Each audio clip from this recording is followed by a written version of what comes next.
Good morning.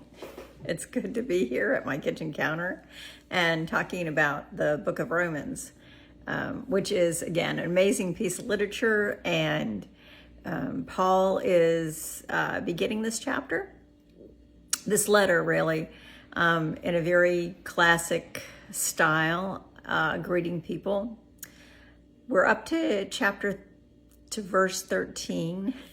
I'm doing better this week. You might not guess it, but anyway. So, and he's continuing to say that he's sorry he hasn't made it. But he goes into who God is and then who we are. And so I'm going to read about 12 verses. We'll see how that goes. So we're at verse 13, chapter 1, Romans. And Paul writes, "Please do not misinterpret my failure to visit you, friends. You have no idea how many times I have made plans for Rome. I've been determined to get to some personal enjoyment out of God's work among you, as I have in so many other non-Jewish towns and communities. But something has always come up and prevented it. Everyone I meet, it matters not whether they are mannered or rude, smart or simple, deepens my sense of interdependence and obligation. And that's why I can't wait to get to Rome, preaching this wonderful good news of God. It's news I'm most proud to proclaim. This extraordinary message of God's powerful plan to rescue everyone who trusts him, starting with the Jews and then right on to everyone else. God's way of putting people right shows the acts of faith, confirming what the scripture has said all along. The person in right standing before God by trusting him really lives. But God's angry displeasure erupts as acts of human mistrust and wrongdoing and lying accumulate, as people try to put a shroud over the truth. But the basic reality of God is plain enough. Open your eyes and it's there. By taking a long and thoughtful look at what God has created, people have always been able to see what their eyes such can't see. Eternal power, for instance, the mystery of his divine being. So nobody has a good excuse. What happened was this. People knew God perfectly well, and when they didn't treat him like God, refusing to worship him, they trivialized themselves into silliness and confusion, so that there was neither sense nor direction left in their lives. They pretended to know it all, but were illiterate regarding life. They traded the glory of God, who holds the whole world in his hands, for cheap figurines you can buy at a roadside stand. So God said, in effect, if that's what you want, that's what you get. It wasn't long before they were living in a pig pen, smeared with filth, filthy inside out. And all this because they traded the true God for a fake God and worshiped the God they made instead of the God who made them. And the God will bless the God we bless, and the God who blesses us. Oh, yes. Hey, Tammy. So this is, I really debated how many scripture verses to read because it's so jam-packed, and it's Paul. But I'm really going to talk about two concepts here, and the yin and the yang, the with God and without God. And so Paul starts with this extraordinary good news of God. And he, particularly as Eugene Peterson paraphrases it, we don't have the word justification here, but it's one of Paul's big words in the book of Romans. So he talks about faith and trust, and we talked about that a little bit last week. But how Eugene Peterson puts it is, the person in right standing before God by trusting God really lives. So I was reading Barclay's commentary last night, which is a little bit intense. But it is all about this concept of justification. And I think we get that wrong a lot of times. people think like, oh, I have to do this, this, and this. Say this prayer. Again, the sinner's prayer is a big one. Believe in this way. Do something else, some kind of spiritual calisthenic, and then I will be justified. I will be made clean before God. I will be, again, one of the phrases I've heard for justification, which has always kind of stuck in my head, is justification or justify means just as if I'd never sinned, which is helpful for me. But what Paul makes clear here, and will make even more clear as the letter to the Romans goes on, is that it's not anything we do. There is nothing about what we do that justifies us or creates our justification before God. It is all God's power. It is God's power that claims us as beloved children instead of messed up sinners. It's God's power that cleans us. It's God's power that heals us. And so it's not anything that we do. And Paul, again, is writing this. I'm not doing my own preaching. It's Paul's preaching. That Paul wants to get to folks. He wants to talk to everyone, not just Jewish folks, which, again, I've said 1,000 times, is a big leap. That it's not just for the chosen people, the Jewish folk, but it's for everyone, this message of good news. And that everyone, because of what God has done, because of the person and being and cosmic event of Christ's birth, death, and resurrection, we have become clean before God.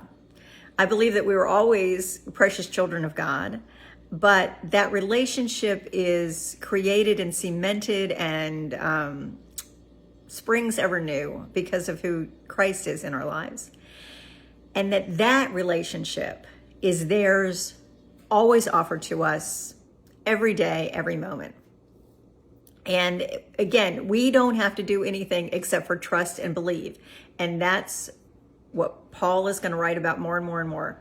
That as we trust and we believe, as we have faith in what God has done for us and claim that identity that God has given us as these clean, new, wonderful children of God. You know, think about an infant, a new baby.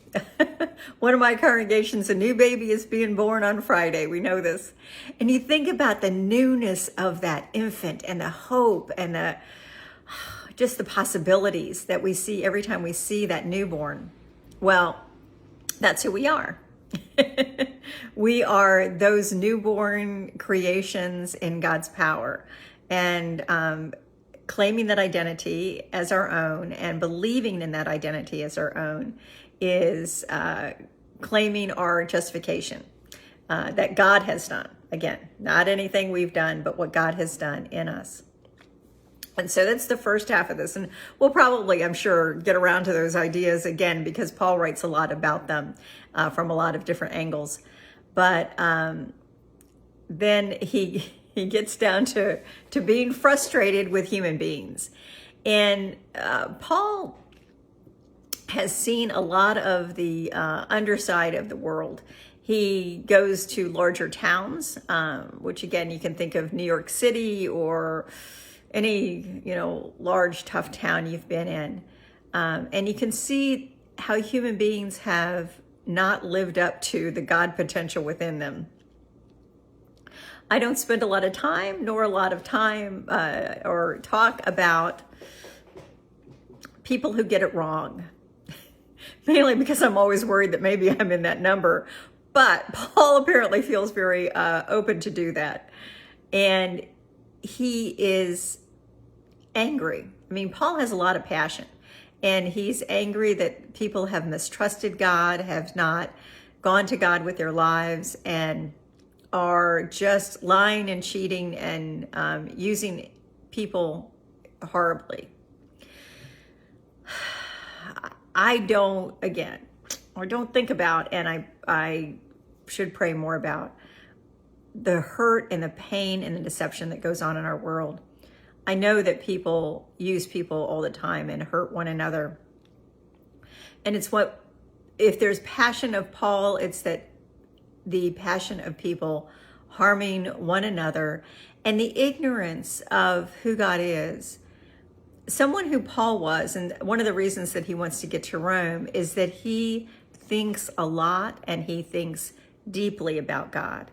He thinks about who God is and what that means in his life, the eternal power of God, the divine presence of God, the creating power of God. And so that's where he spends his deep time thinking. And you think about the human beings around us and what gets promoted on the internet. And generally, it is not the deep thoughts of who God is or the eternal power of God or the creative power of God. So just as too often there's commentaries on, what people wore or what they didn't wear, or what was it? It was on the Academy Awards, and one person, Will Smith slapped Chris Rock, right? Is that right? I was astounded, not that event occurred or even why it occurred, because these are all actors and people who put out a lot of emotion, and that's how they get paid for a living. But it was the social media storm that created out of that. And I thought, really? This is what we talk about? We talk about one man getting upset with another man over what the man said about his wife. So if you think about how we devolve into these people who talk about basically nothing, and quite frankly, is none of our business to me. That had to do with those two men and that woman, and it had nothing to do with me. So Paul is upset that people spend their time and their energy thinking about that stuff and how that stuff really is not helpful at all.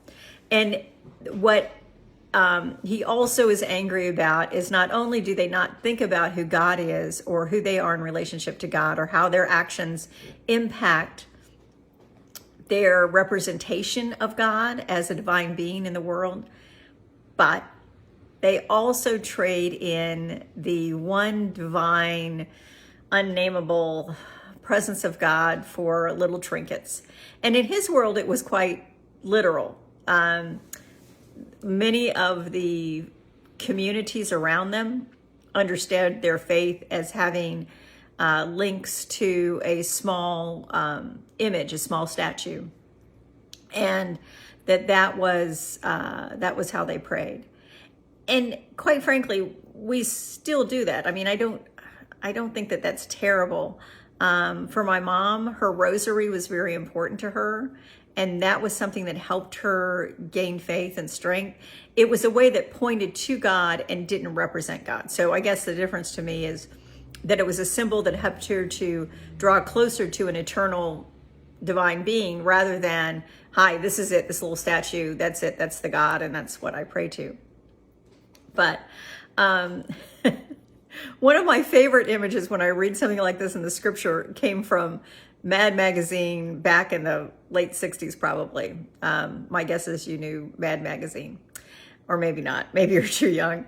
But Mad Magazine would do sarcastic and satirical commentary on the culture around us. And so one of the things it did was this pictorial representation of the 10 Commandments.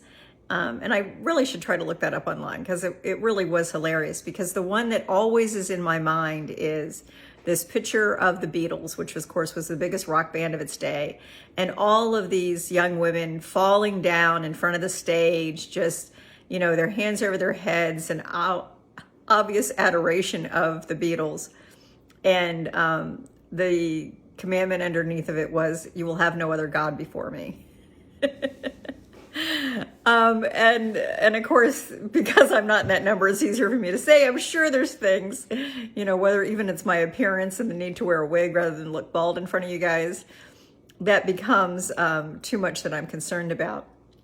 But this is what Paul's upset about, that people have put other things, other gods, other ways of being in front of God's presence. Titanic is well represented this morning. So when he talks about that, he says that, puts into God's mouth these words, God has said, in effect, if that's what you want, that's when you get.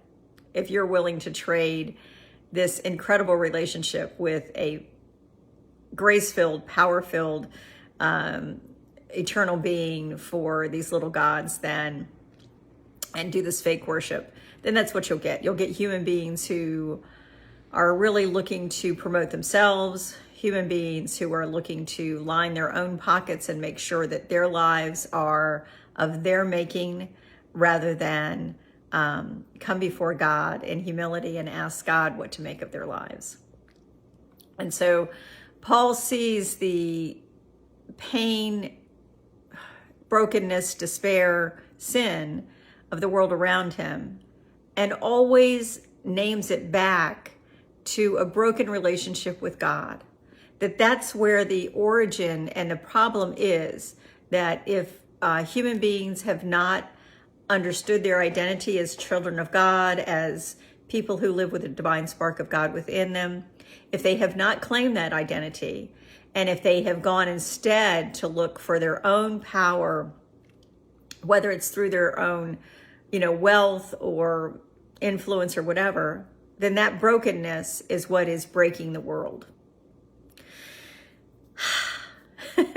For me, that's really helpful. I don't know if it's helpful for you guys, but for me, that's really helpful, is just to follow Paul's reasoning that really it is God that is the creator of our world, that has the capacity and the desire and the ability to heal our world for those human beings who will claim the identity that God has given them as fully restored to relationship with God, justified through God's power. And if they will claim their identity there, then those human beings who have that identity in God, who see the power of this good news in God, can continue to be agents of God in the world, bringing God's healing power. But too often, more often than not maybe, human beings substitute true worship of God's power, substitute small gods instead, things in their own life, do not humble themselves, do not see God as the grace in their life. And sometimes I think the things that we substitute are things like worry, or the importance of our own anything, whatever it is. So I don't know that I've helped you to understand Paul, but I'm getting a good vibe off of this. And this is where we are this morning. A lot of verses, very deeply packed. I might do less verses in the future, because Paul's letter to the Romans is just jam-packed with important ideas about who God is, about who we are without God, and about who we can be with God. And that for me, a very important thing is that that with God relationship has already occurred in the power of God. Somebody once said to me, well, I don't feel like Christ's forgiveness is for me. I don't think I can accept it today. And I said, well, you might as well, because it happened 2,000 years ago and it's a done deal. And if you can accept it, you can start to live with a sense of hope and joy. So, acceptance of who we are and what God has created us to be, and living into that reality that we are redeemed and made whole and blessed by the power of our God. Again, not anything we do, but all what God does for us, and accepting that we can be people who worship a true God rather than those little gods that Paul was talking about. So I will be back next week. I'll be good, because it's the day before my treatment series begins. So excited. Good to see you guys. Take care. Love y'all. Bye.